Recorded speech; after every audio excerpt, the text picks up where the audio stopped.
Welcome, everyone. Welcome to Let's Dig the podcast. You already know why we are here. We're here to help you grow a deeper relationship with God, others, and yourself. Today, we're going to talk about soul ties and what it really is. And if you have it, should you keep it or should you break it? Is it healthy or is it unhealthy? I was just telling Danilee the other day that I didn't realize that I had a soul tie with my ex-girlfriend deep into our marriage. After we were married for 2 or 3 years, I found myself often thinking of my ex-girlfriend quite a bit, like just wondering how she was doing. And then I would excuse it by saying like, I still care for her and still love her. I think about her all the time. I wonder how she's doing. And I started realizing, I'm like, man, this probably isn't right. But several years later, it just hit me this past week that broke off of me. But I'm really curious on like, when did that break? Because I realized that was some type of soul tie or soul tie. And I always thought, man, you care for your past girlfriend more than most people would. Most people are angry or bitter or hold resentment towards their past relationships. You never did. And so I was like, man, he's just a really good guy. And that's what I thought too, but I ain't that good. So we're going to break it down, but we're going to talk about soul ties. We're going to talk about soul ties. So if you're excited for this conversation, y'all already know what to do. Hit that like button. I want to take a moment and say shout out to all of our new Let's Dig crew members. I want to take a moment right now to give a shout out to one of our faithful LDC members, Wayne. Shout out to you, man. He's always faithful, man. He's solid. He's faithful. He's consistent, man. It blesses my heart to know that these conversations has been a blessing to you, man. And so we hold you close and dearly to our heart. Everyone else that's part of our crew, go ahead and write us back. Like if these conversations has been a blessing to you, if you feel like you are growing in these conversations, like let us know, because our goal is to make sure that everybody that's on this journey with us is getting closer to God, is building healthy relationships with those that are around them, and then having a healthy relationship with themselves as well. And we've been digging here in our household. We sure have. Every single day, early morning, late nights, we do some crazy digging sessions. Yeah, I'm actually really excited about this conversation because this has actually been a topic that's been on our, would you call it, a board? Yeah. Like we kind of have these topics that we know we want to approach at some point, but we're always very prayerful. We're always very led by the Spirit of what do we want to talk about this week? What feels heavy on our hearts this week? What do we feel like we need to chat about this week? And oftentimes it is the conversations that are already happening in our home. Yeah. That's the whole idea of this, is to let you guys in on those conversations. And so this has been a topic of soul ties that's been on our rotation for a long time. And it has just never felt like, no, this is the week. And then when I brought it up today, I was like, oh, we've already been talking about this. This is the week. We're going to hit soul ties. So I'm really, really excited to dig into this. I feel like it's really important. I feel like people have lots of questions about it and maybe not enough information. So I'm excited to like really dig into this. Yeah. If you guys are ready, let's dig. I think we need to break down what even makes up your soul before we talk about soul ties, because we were always taught a soul tie is bad. If there's a soul tie, get rid of it. I've heard people say stuff like the moment they realize someone had a relationship with someone, they say, that's a soul tie. And I'm like, oh man, oh my gosh, it needs to be broken. To it, right? It needs to be broken. And a soul tie necessarily, it's not even in the Bible, like that phrase right there. Right. But we know that the principle, the mindset, the perspective, it derives from scripture. And so I think we should talk about it. But like, let's look it up right now. Okay. Let's talk about what makes up. My mic is falling. I'm gonna set up. Again? I feel like my mic is falling. Go ahead. I don't think so. Okay. Go ahead and take it from here. So if we're gonna talk about soul ties, we're gonna define that in a second. But first, let's define our soul and what makes up our soul. So I've heard in church all my life, your soul is your mind, will, and emotions, right? But I'm gonna break it down a little bit more. The soul contains your emotions, your intellect, and your personality. It is essentially what makes you you, makes you uniquely you, different than anybody else in this world. Right. It carries our thoughts, our desires, and our affections. Therefore, those things influence our actions. I'm going to say that again. It carries our thoughts, our desires, and our affections. And all of those three things influence our actions. Yeah.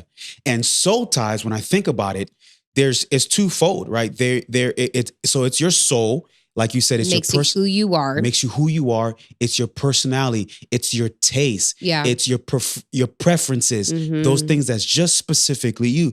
But a soul tie together, it talks about these two individuals, these two items, these two nouns that are connected by the soul. We have a soul tie. We sure do. You and I have a soul tie. Yeah. And for so long, we never considered this a soul tie. Yeah. I don't think it's shared enough or spoken enough that there are healthy soul ties. Healthy soul ties. There are godly soul ties. We are a godly, healthy soul tie. We are knit together by who we are and by God connecting us together. And we're knit together emotionally, physically, spiritually. And so therefore we have a healthy, godly soul tie. And so I'm gonna clear my throat. Oh Lord, y'all, this throat. My throat. Yo, I caught He the even flu. sprayed. I caught the flu like 2 weeks ago. Yeah. And everybody's catching it. Everybody's It's catching everywhere. it. And I can't believe I caught it. That is And wild. I was down for a few days too. It was definitely a way of never seeing you in very many years. Yeah, like so- I've not seen you that sick in so long. Yeah. So he's still recovering, y'all. He sprayed his little throat spray before we started. It's But he still needs to clear it's his the throat. mucus clearing out and things like that. But we have a soul tie. Yeah. But let's go back to what I said earlier when I was saying how I had a connection with my ex-girlfriend. Right. We were intimate. Yeah. We crossed boundaries. Yeah. We went too far while dating. We did things that married people should be doing. Mhm. We connected physically. We connected emotionally. Yeah. We connected mentally. Even after we broke up, there's dysfunction. Now I'm talking about something from 17 years ago, 18 Right. years ago. More than that, yeah. Before we got married. But we dealt with it slightly. Like when I was going to marry you, I wasn't with my ex-girlfriend anymore, but she was still around. She Yeah. was still going to the church, stuff like that. Everybody was nice and polite. Sure. But I remember telling her, hey, I'm marrying Danilee. Right. I'm moving on. Like, so whatever is between us, like, there's no hope. Yeah. There's no hope. Nothing's going to happen. Yeah. We get married. And in my head, I'm thinking like, I'm good. Yeah. But after being married for a while, a year or so, I always say like, yeah, man, I still care for my ex-girlfriend. Like I love her. I still hope the best for her. I think about her quite often, all those type of things. Never thought nothing about it. I thought that was good. Right. You thought that was healthy. Yeah, I thought that was good. Even into our marriage, like she reached out, like, and she was even curious, like, hey, should I still keep waiting? Oh, Jesus. Like, should there be something here? Like, should I be? And the fact that I even entertained that question, I just thought I was still being a good guy. Right. And while I'm sitting over here still squirming a little bit of like, ladies hold me back. Like I'm gonna fight somebody. Like, should I wait for you? Like, me and the girls can talk about this later. But I'm just saying, like, yeesh. But that's true. a conversation for another day because you shouldn't be fighting her. You should be fighting me. That's fair. But I think so. Oftentimes, soul ties are literally created when two people, most often, not always, but most often, they're committing sin together. Yeah. That's why most of the time it is an intimacy thing outside of marriage that creates that bond. Yeah. And I think that's the most common soul tie that we know of, the most common soul tie that is talked about, and the most common thing that the word soul tie is attached to. Right. It's about sexual immorality. Yeah, because you're opening yourself up to the other person that you're being intimate with. It is the most vulnerable place that you are in with another person. It is. But I don't really want to talk about that right now. I mean, we can talk about that, but I think we need to take a moment and really identify, the healthy soul ties and triggers or indicators that maybe like, yo, this might be a soul tie. I wish somebody would have told me, or I wish we were educated enough early on in marriage that was a little bit more than just being nice. There you go. Yeah. Like for you to have been, or someone to have been like, yo, P, like you think of your ex-girlfriend too much, or you consider her too much, or you wonder how she's doing too much, or like you keep saying how much you care for her and you still have love for her, things like that.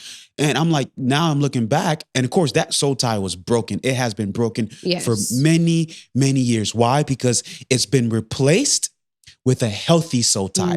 Yeah. And I think that's what a lot of people struggle to understand, that when you're trying to break a soul tie, when you're trying to break some type of negative connection that you have with a person, an individual, it could be someone that you were intimate with. It could be a coworker. It could be a best friend. It really can be. It could literally be a Mr. and Mr.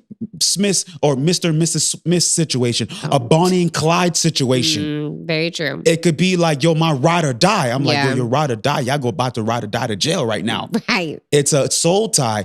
And so one of the things that really helps with breaking soul ties, which we'll talk like later on all the steps. Yeah. But it was replaced with a healthy soul tie. Right. Or a godly soul tie. Right. Our soul tie, Yes. the bond that we had, which is, first of all, it's weird even saying that we have a soul tie because we've always been taught in this world that the word soul tie Is means- negative. Is negative. Right. But there are healthy soul ties. We see in the Bible, right? It talks about how David and Jonathan, they were yeah. knit together like by the soul, with the soul. Yeah. Because of their mutual love for each other and their loyalty for each other. That was a friendship soul tie, which was healthy. Yeah. So let's talk about some healthy soul ties. Yeah. Or characteristics that would determine it's a healthy soul Okay. tie. So one of them off the top is that, does that friendship relationship bring you closer to God? If Yeah. it is a healthy soul tie or friendship, it should bring you closer to God. Or another way to even say it, if you are connected to somebody emotionally, mentally, Yeah. spiritually, creatively, like whatever it is, does this relationship cause you or compel you to do good, to live a better life, Yeah. to walk in righteousness? Yeah. You know what I mean? The other thing I was going to add to that is you should see fruits of the spirit that come from that relationship. So I should have love. I should have patience. I should have kindness. I should have self-control Yeah. when it comes to that relationship. If I'm building a relationship with a guy, a boyfriend, and I'm building a soul tie, I feel it coming. Yeah. Especially for us, like when we were dating and we were going to get engaged. We knew we were headed for marriage. Like we know consciously we're both going to build that connection Right. of a soul tie. That's what we're going for. Yeah. And knowing like, am I experiencing self-control? Do I have extreme anger towards you? Like all those different things, like fruits of the That's spirit big. should be characteristics of that relationship. Yeah, that's big. This actually made me think right now as you're talking about it, all the different types of soul ties, godly soul ties. I have it like written down here, noted. Like if you formed, it should be formed through healthy biblical relationships. So marriage, that's a biblical relationship. Friendship, family, discipleship. So as you're talking about these healthy or Discipleship. godly I didn't think about that one. soul tie. So I'm a pastor. We're pastoring people. There's people that we are connected with and they are connected to us. So there's been times in the past where I'm walking with somebody and I would get frustrated because of their connectivity towards me. Or they would always want to call me and Wait, and reach. their connectivity? Ain't that a word? I don't really know. You mean their connection to you? Yeah, I just wanted to say connectivity, right? Relax, man. I'm trying to be brand guys, new. Pierre Yo. be throwing some words sometimes and I'm like, wait, huh? Yo, I'm trying to be brand new. Connectivity? I'm trying to be brand new. You know Okay, me? but their connection You know, towards I've been you. reading my encyclopedia and stuff. You know what I mean? You got words for days, Got words for Poppy. days. You know, what's the word of the day? I'm Connectivity. done. Connectivity. Yeah. Okay, so their connection towards you. So, but I realized there was a soul tie there because we had a bond. There was a connection. There was a memorable moment Yeah. that connected us together. Yeah. So therefore, as their disciple, someone that's been leading them, right? We realize like, whoa, there's a connection there. Even if you watched our last episode, like we talked about this a little bit and it actually gives a little bit better verbiage for what I spoke about of the connection with me and some girls, like as we walk through things with them and they feel very connected to me, it's actually a soul tie because It's a we're soul walking through something so intimate of getting them out of a situation and into a healthier situation. Yeah. They kind of form a healthy soul tie Yep. because as we pastor them, we get them to that. So that makes a lot of sense, actually. So soul ties are often associated with the joining of souls through deep affection, covenant, or intimacy. And so we have to determine, I think everybody really needs to determine all the relationships that you are in right now. Is it healthy or is it unhealthy? Is it godly or is it ungodly? Does it force you to hold on to sin? Does it force you to take on someone else's offense? We had someone in our life Yeah. that started turning on us. And then we came to find out that they were spending time with someone else that was offended by us. Right. They created a soul tie with that person, And they took on their offense. They took on their offense. Yeah. Those are soul ties. When you find yourself in a relationship, a coworker, someone that all of a sudden, I remember a point in time when Danilee used to start coming home and she started cussing all the time. Every time she come home, she started cussing. Well, we found out that there was a friend in her life that she started building a bond with, Yep. started growing fond of her, affection towards her, Yep. and you guys became connected Yeah. through the soul. Yeah. You And that's fe- what it said, like that characteristics Yeah. of your soul will start to reflect that. Mhm. So are you reflecting the fruit of the spirit? You reflecting godly characteristics, or are you reflecting what that person does, which is drop bombs, cuss Yeah. words, like trying to maneuver the system, trying to like be a little dishonest just here and there. Like, Yeah. what are you reflecting? What's coming out of that relationship? That's why I get concerned as a church leader, as a pastor, when I hear stories of other pastors who have failed, other pastors who Yeah. have fell into sin, made poor decisions, and come to find out that they were doing it for years. They've been meditating on these thoughts. They were living those type of lives. I think about, who were they connected to? Who did they have soul ties? Who was their mentor? Yeah. Because whoever was their mentor, whoever they looked up to, whoever they admired, probably lived that type of life. The only time in my life where I consider divorce the Right. most Yep. was when I was around people who's getting ready to do it Or had just done it. or had just done it. Yep. And I was spending time with them. I started building bonds with them. We started having moments together. Yeah. I started getting connected. The moment I started to detach myself from them, then I had a clear mind. I'm like, yo, this is not a way to live. Yeah. Like, you know what I'm saying? So true. We have a healthy soul tie, and it's through our intimacy. It's through emotional connection. It's physical connection. Yeah. For example, I have a soul tie with my mom, or I guess I can say I had a soul tie with my mom because she Right. just passed. This year will make it 3 years since she's passed. But I thought about her all the time. Every time I was around her, I wanted to do good. Yeah. I wanted to make her proud. Like, she challenged me all the time. Yeah. Some of my biggest quotes that I hold on to right now in my life, it's stuff that she's told me ever since I was a child. It's true. Some of the way that I pray, it's how my mom taught me how to pray when I was 5 and 6. I still remember the prayers that she would give to me, lead me in at bedtime at the age of 6, Wow. at the age of 5. I had a connection with her. I have a sibling right now I don't have a connection with at all. Yeah. I don't think about them. Like, the relationship is not there. We fell off many years ago. Like, there's no hate there, but there's no connection there. Right. And so I think people just need to really process everything that's in your life. Like, even when it comes to intimate, emotional, sexual soul ties, right? Whether you've been in a relationship with someone, you've gone too far, like you find yourself thinking about them all the time. Even if it's someone that's in your life where you wake up in the morning, you find yourself thinking about them all the time. Yeah. If you're wondering if they're watching you, if they're with you, if you go on social media and you're looking through your likes and you're looking through your views and you're wondering to So see if true. they're in there, and you get upset if they're not, or you get sad if they're not, you may have a soul tie. So let's talk about some of those other characteristics of a soul tie. I think that another characteristic of it is that you're unable to set boundaries with them. Mm. Like, if you have a friendship, a relationship, a working friend, whatever it is, and you have a very hard time setting that boundary with them, Yeah. it could be a soul tie. I had a client the other day. I set a boundary real quick. I was like, nope, I'm not available. And like, it didn't hurt me. And I'm a people pleaser. Like, I'm still working through that. So most of the time that would be very hard for me to do. With this person, there's no tie there. There's no, I don't feel indebted to them and loyal to them and all these things. Like, nope, I'm not available. I'm so sorry.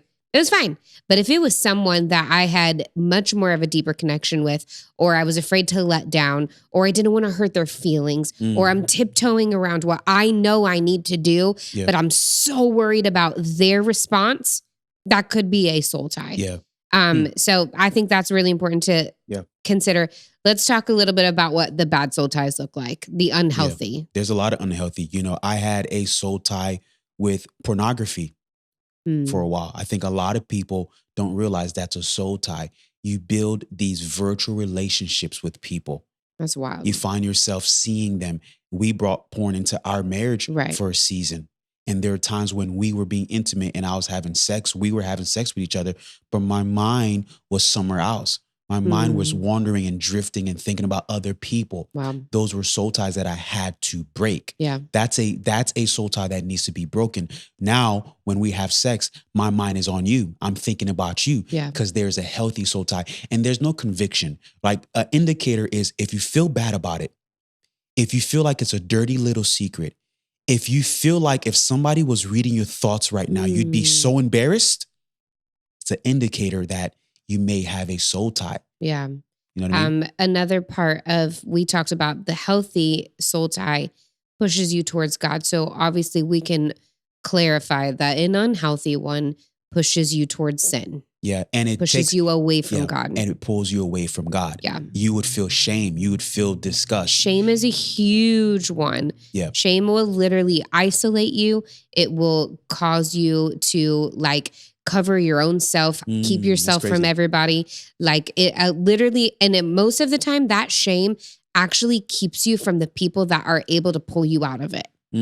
Most of the time that shame is a tactic of the enemy to put that over your mind, to put that over your head, and for you to feel so shameful. Yeah. You can't go to the one person who could actually say, this is what you need to do to get out of that. That's what you need to do. And then you have to cut this off and then you have to do that. Like shame literally freezes you into isolation so that you cannot even get someone to help you get out of it.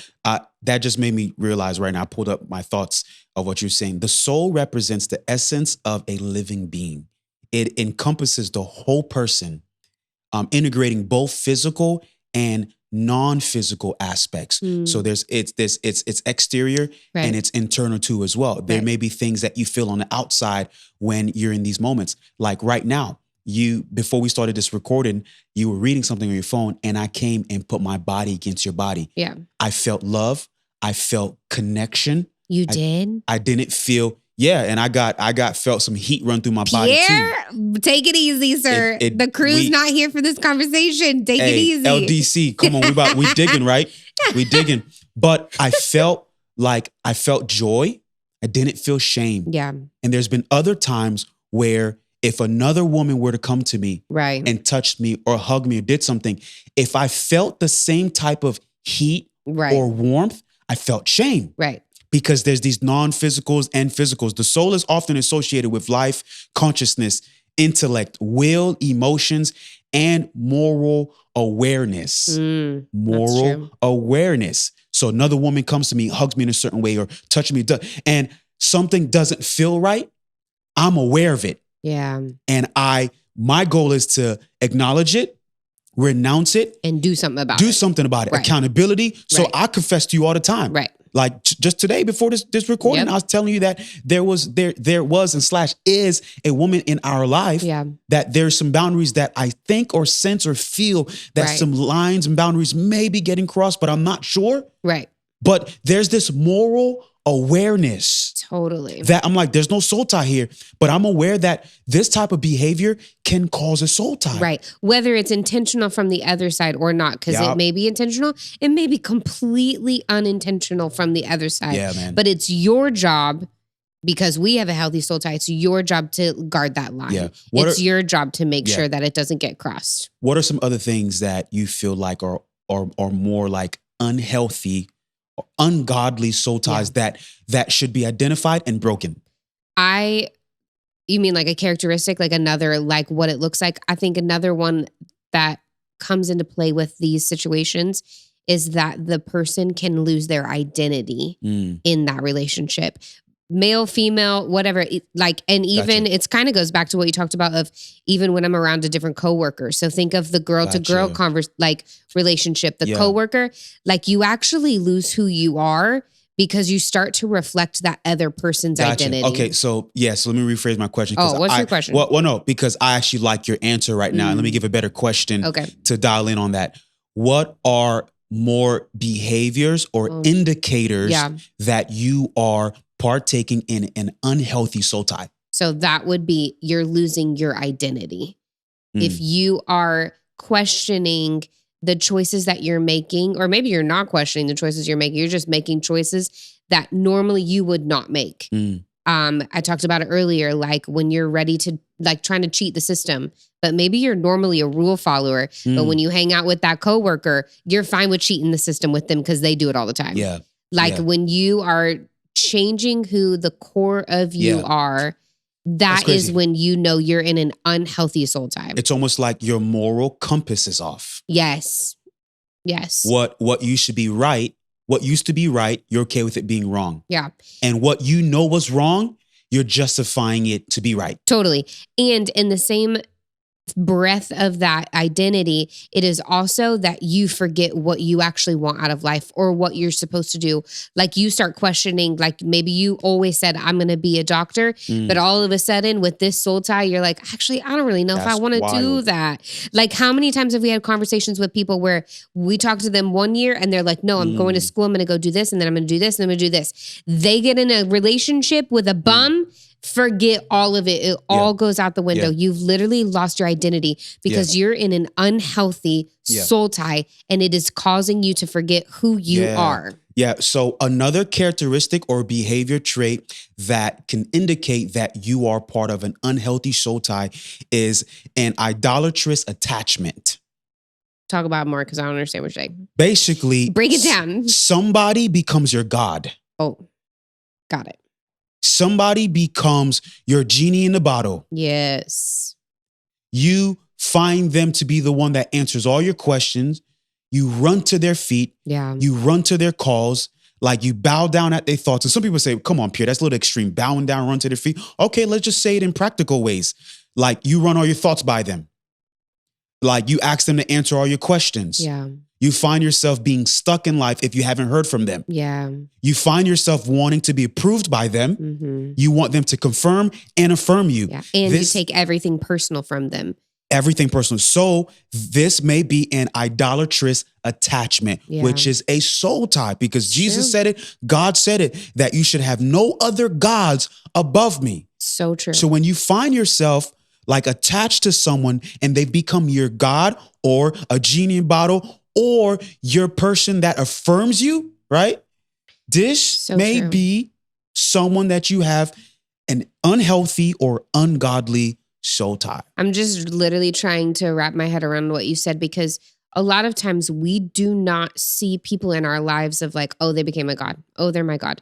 You don't see it like that. What would it naturally feel like if I'm just going about my life and I just can't wait until that time of day when I run into that person. Yeah. And I'm thinking about them all the way up to that moment. And then I'm thinking about them all the way after that moment until the night. Like, because you're like, nobody really says, oh yeah, you're my God.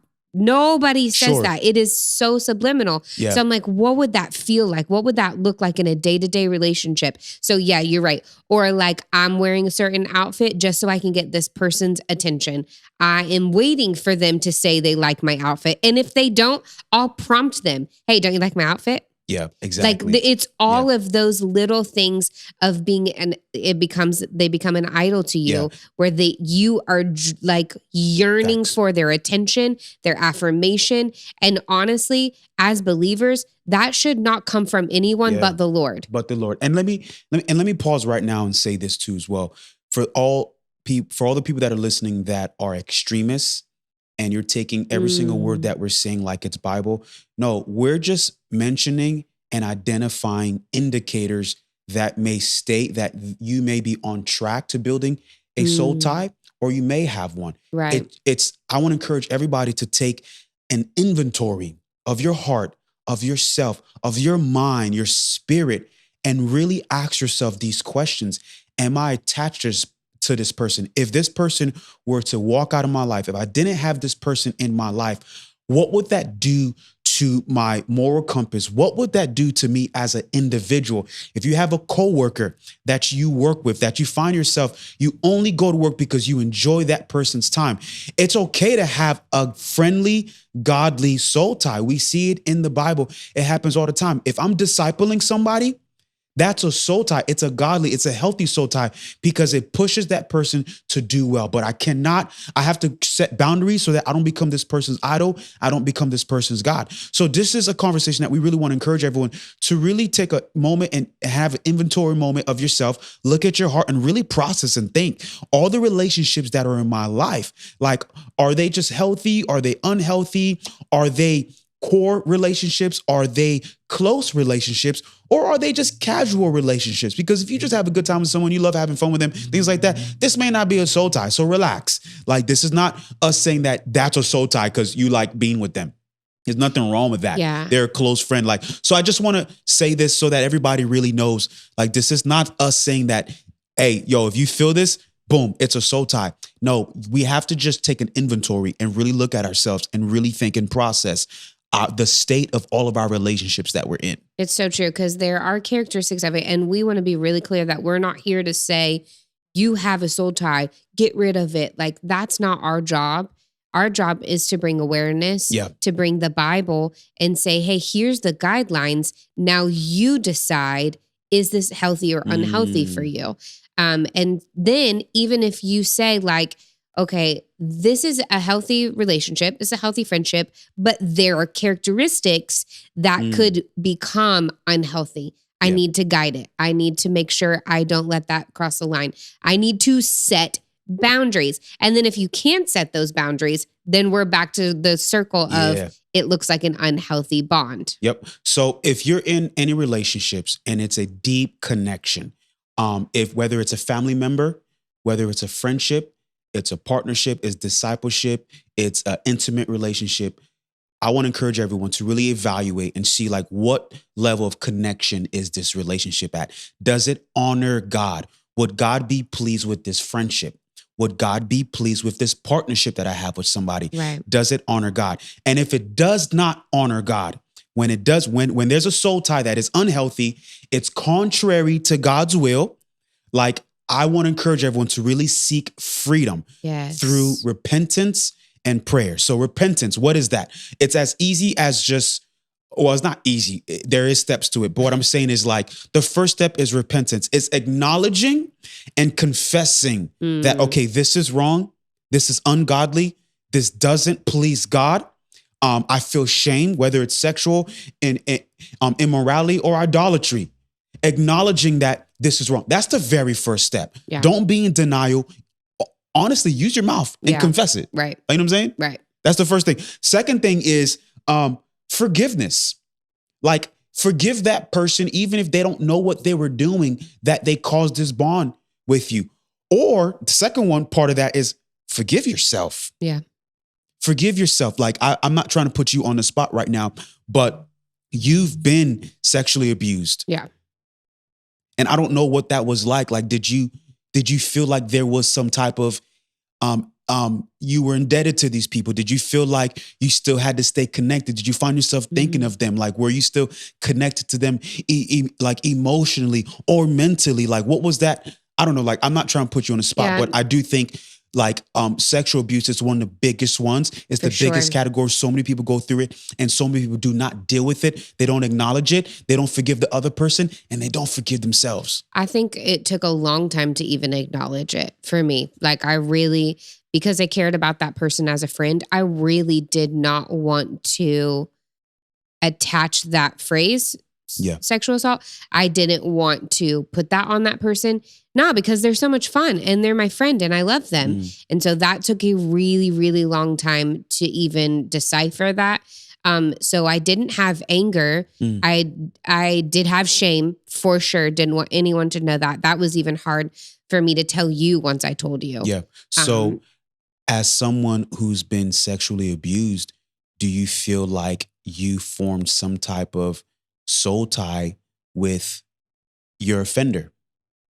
I would, I mean, but the point of it is that it was unwillingly. Well, because the assault was not, it's always like one-sided when it's a sexual assault. So yeah, I would say yes.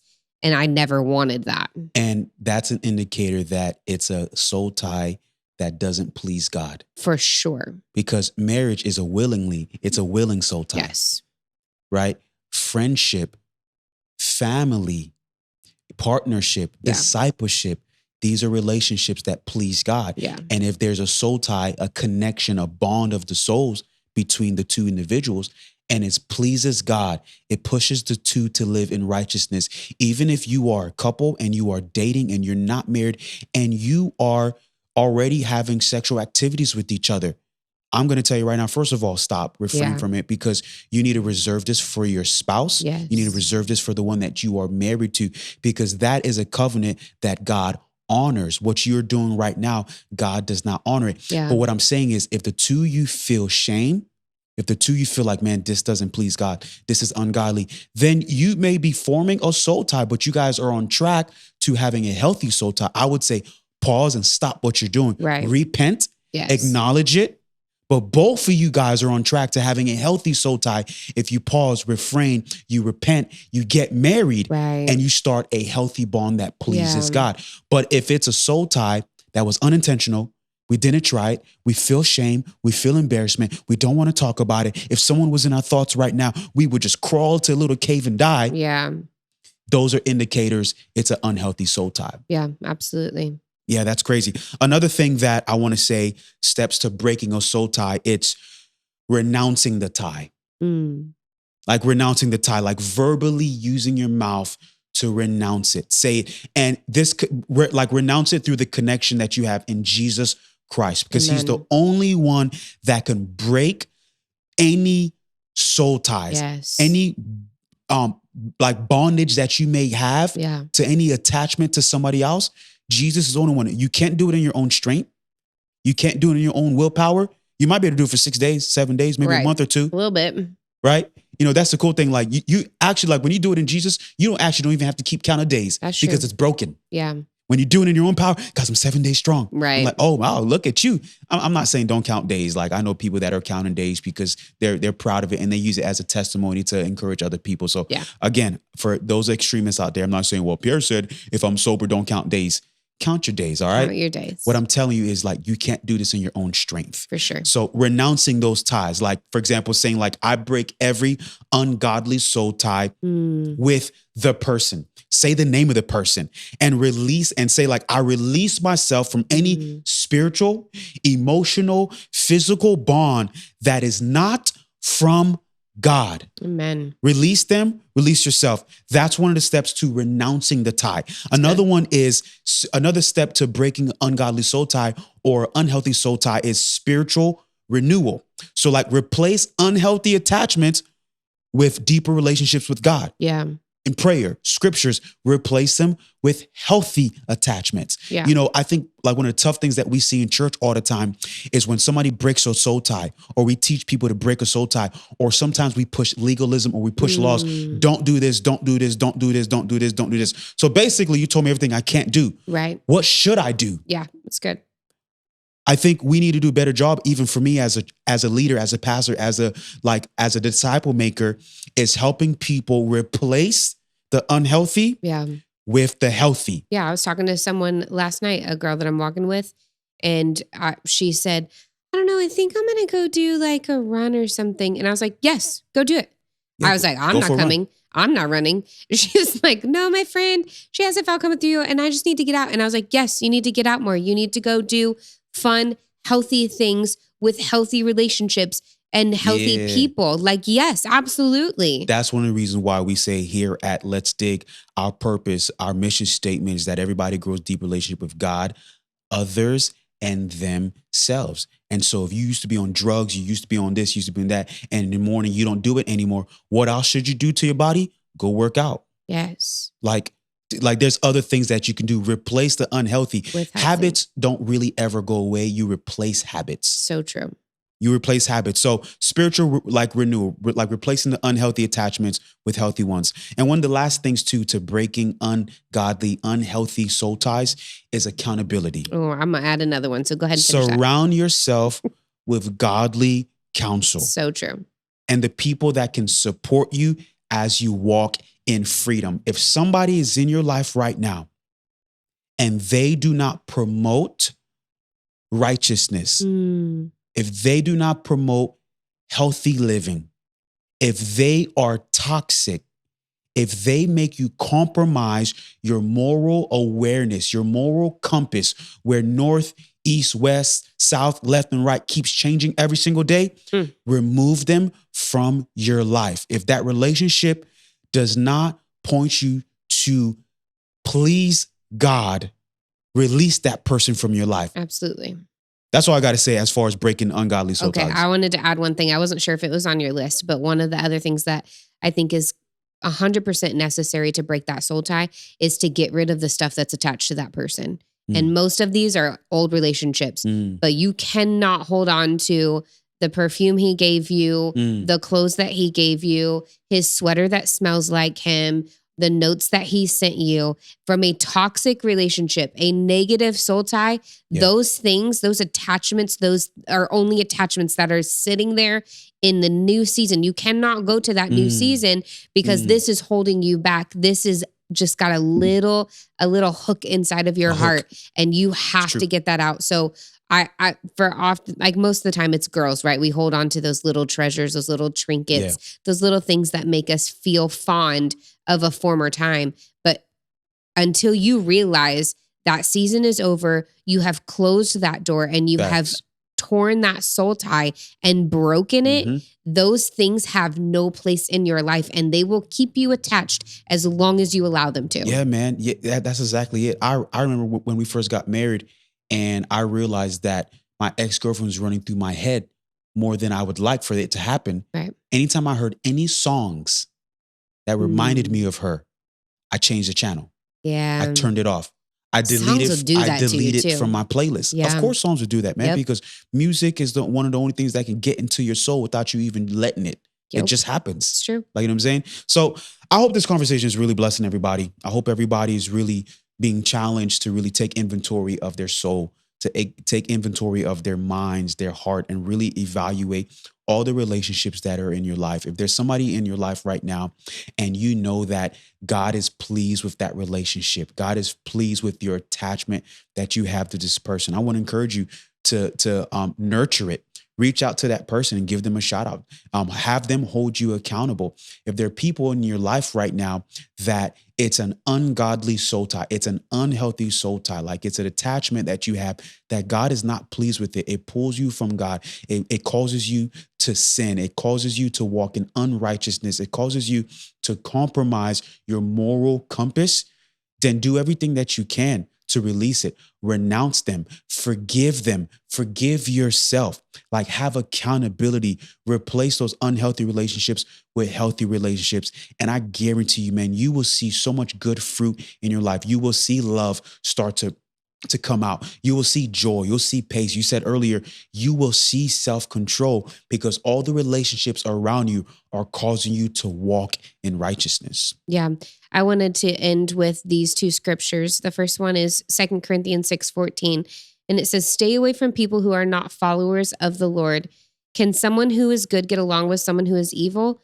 Are light and darkness the same? And so as we are evaluating all of our relationships and these soul ties in our life, it is so important to know, like, hey, is this light and darkness or is this light? And we're reflecting, we're being a mirror and we're dispersing light and the love of Jesus through this relationship? Yeah. Or is there darkness and light and the darkness is getting on the light, but really I'm saying I'm trying to make you light. Like which one is influencing which and which is pulling the other way? And then the last one is Colossians 2:2. I want them to be encouraged and knit together by strong ties of love. I want them to have complete confidence that they understand God's mysterious plan, which is Christ himself. Yeah. And that is the number one soul tie that matters above everything else. That's why we're here today. And that is because the most important bond that you can have is with the Creator, the one who designed you, the one who gave you purpose and life and sent his son to die for you. Yeah. And so I just want to encourage everyone, when we're talking about soul ties, if you seek the Lord, he will open your eyes to see whether those are healthy or unhealthy. Yeah. And when you have an unhealthy one, you replace it with the healthiest soul tie you can ever have, and that is to the Creator. So I just want to encourage everyone, like as we're walking these through and we're evaluating all of it, just know that the Lord is here. He is close and near to you, and he wants to walk with you, and he wants to Yep. heal those soul ties. Once we break them, he is the only one who can heal and That's right. restore. That's right. So if you've enjoyed this conversation today, if you are new to the channel, if you are a new viewer, I want to ask you and encourage you to hit subscribe. Like, our heart is that these conversations will bless your life, that you can be a blessing to community, to the society, and to the kingdom. If you are a returning viewer, you are a returning subscriber, don't forget to just hit that like button, hit that little heart too as well. You can send some love, send us a comment, send us a review on Apple, Spotify, all the platforms. We would love to hear from you. If you need prayer for anything, if you need help walking through anything, do not be shy. Do not be afraid. Send us a little message. We'd love to pray with you. We'd love to connect with you. If you are in the Southern California area and you're looking for a church, you already know where to find us. You can find us at Sanctuary Church right here in Orange County, 9:30, 11:15. We're in there. We're leading worship. We're preaching. We're walking with people. But more importantly, man, we are growing with the kingdom of God. And so we love you guys, and we will see you next time. Let's keep on digging. Peace.